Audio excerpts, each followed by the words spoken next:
Shalom, pemirsa yang diberkati Tuhan. Pada hari ini kita boleh bertemu kembali dalam seri pelajaran sekolah sahabat kita.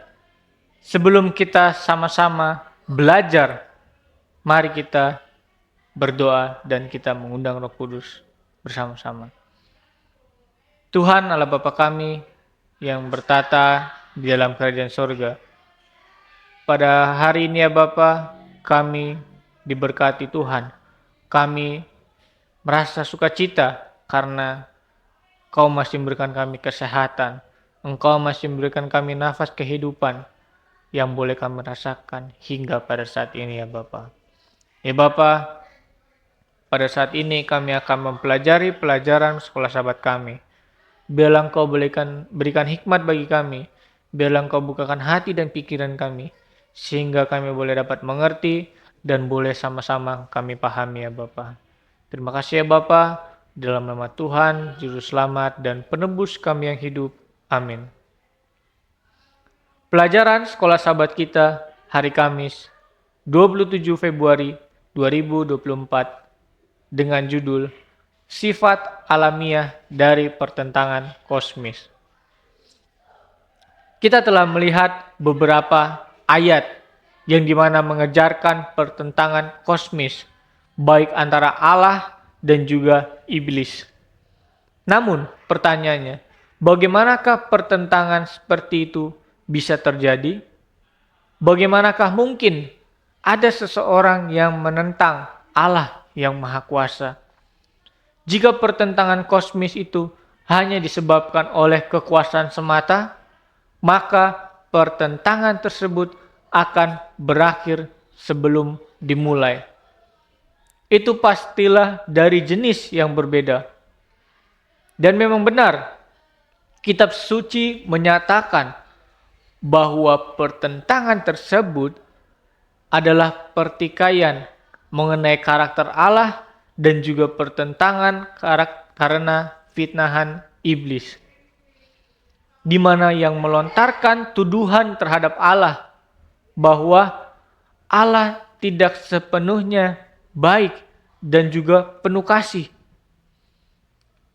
Tuduhan tersebut tidak dapat dikalahkan dengan kekuasaan atau kekerasan, melainkan dengan membandingkan dua karakter yang bersaing. Untuk menangani dosa, Allah hanya dapat menggunakan keadilan dan juga kebenaran. Iblis dapat menggunakan apa yang Allah tidak dapat atau tidak mau gunakan. Sanjungan yang berlebihan dan juga penipuan atau kecurangan. Ia telah berusaha memalsukan firman Allah dan telah menyalah tafsirkan baik rencana pemerintahannya di hadapan malaikat-malaikat. Mengatakan bahwa Allah tidak adil dalam memberikan hukuman-hukuman dan juga peraturan-peraturan atas penghuni surga, sehingga dalam menghendaki penyerahan dan juga penurutan dari makhluk ciptaannya. Ia hanya berusaha meninggikan dirinya sendiri. Oleh sebab itu, harus ditunjukkan di hadapan penghuni surga serta dunia-dunia lain bahwa pemerintahan Allah adalah adil dan hukuman-hukumannya adalah sempurna. Iblis menunjukkan di mana seolah-olah dia berusaha untuk memajukan kebaikan alam semesta. Padahal sifatnya yang sebenarnya dari si perampas kekuasaan itu dan tujuan yang sebenarnya harus dimengerti oleh manusia. Ia harus mempunyai waktu untuk menyatakan dirinya melalui pekerjaannya yang jahat. Ellen G. White, Alpha dan Omega, jilid 8, halaman 521. Kita lihat dalam kitab Yohanes pasal 8 ayat yang 44 dan 45. Dan berdasarkan pengertian dalam Wahyu 12 ayat yang ke-7 sampai yang ke-9. Kita sama-sama membuka Alkitab kita. Iblislah yang menjadi bapamu, dan kamu ingin melakukan keinginan-keinginan bapamu. Ia adalah membunuh manusia sejak semula dan tidak hidup dalam kebenaran. Sebab di dalam dia tidak ada kebenaran.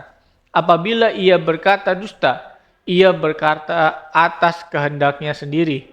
Sebab ia adalah pendusta dan bapa segala dusta. Tetapi karena aku mengatakan kebenaran kepadamu, kamu tidak percaya kepadaku.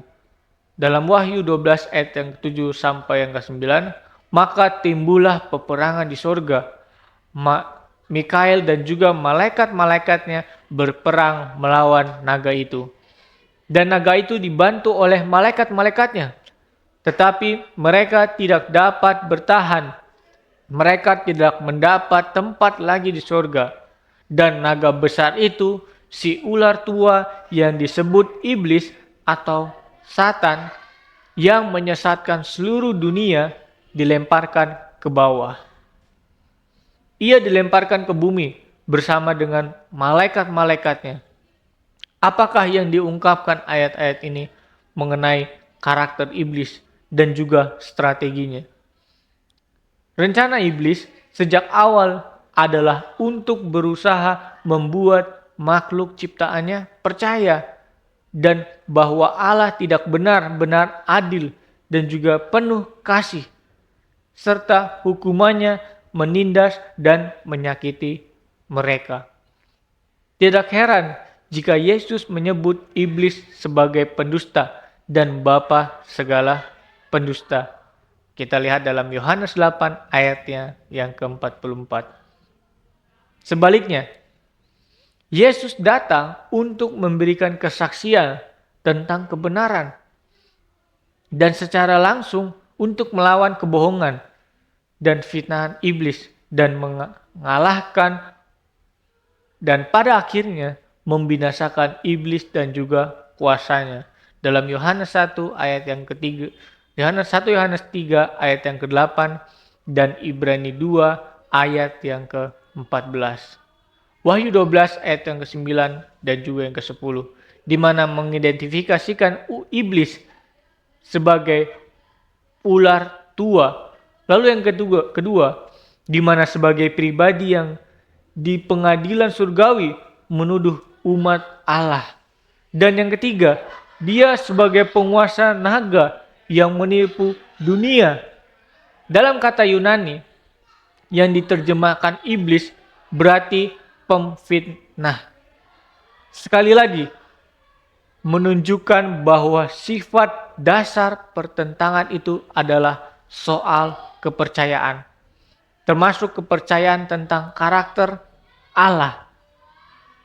Jadi, Bapak Ibu dan juga para pemirsa yang ada di rumah, pelajaran kita membuka wawasan kita bagaimana pertentangan kosmis, bagaimana iblis yang berusaha untuk memfitnah Allah dan disebut sebagai bapa segala pendusta. Biarlah pelajaran ini menambah iman kerohanian kita agar kita semakin dekat dan lebih percaya bahwa kebenaran yang kita ambil adalah jalan Yesus Kristus itu sendiri. Kiranya Tuhan memberkati kita semua. Mari satukan hati dan kita berdoa. Tuhan Allah Bapa kami di dalam kerajaan surga, pada kesempatan-Mu yang indah ini ya Bapa, kami sudah mendengarkan, kami sudah memahami pelajaran sekolah Sabat, yang dimana boleh mengingatkan kami bahwa pertentangan melalui kejahatan boleh kami hindari dan boleh kami dapat mempercayai kebenaran Tuhan, sehingga kami dijauhkan dari iblis yang selalu memfitnah Tuhan ya Bapa. Bapa, kami juga mendoakan bagi para pemirsa yang berada di rumah, baik segala usaha, baik segala pekerjaan, baik segala aktivitas, biarlah Engkau boleh campur tangan bagi mereka. Engkau berikan berkat-berkat dari kerajaan surga, sehingga itu boleh menjadi kepujian dan kemuliaan nama Tuhan. Kami juga mendoakan bagi para pemirsa yang dalam keadaan kurang sehat, ataupun dalam keadaan sakit, yang terbaring di tempat tidur ya Bapa. Biarlah Engkau memberikan kesehatan bagi mereka melalui makanan, obat-obatan, dan minuman.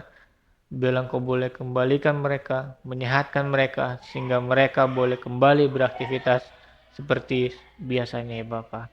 Bapa, kami manusia berdosa, kami manusia yang tidak layak untuk menerima Tuhan. Tetapi Tuhan selalu mengampuni kami. Bahkan Tuhan selalu menerima kekurangan-kekurangan kami ya Bapa. Terima kasih ya Bapa.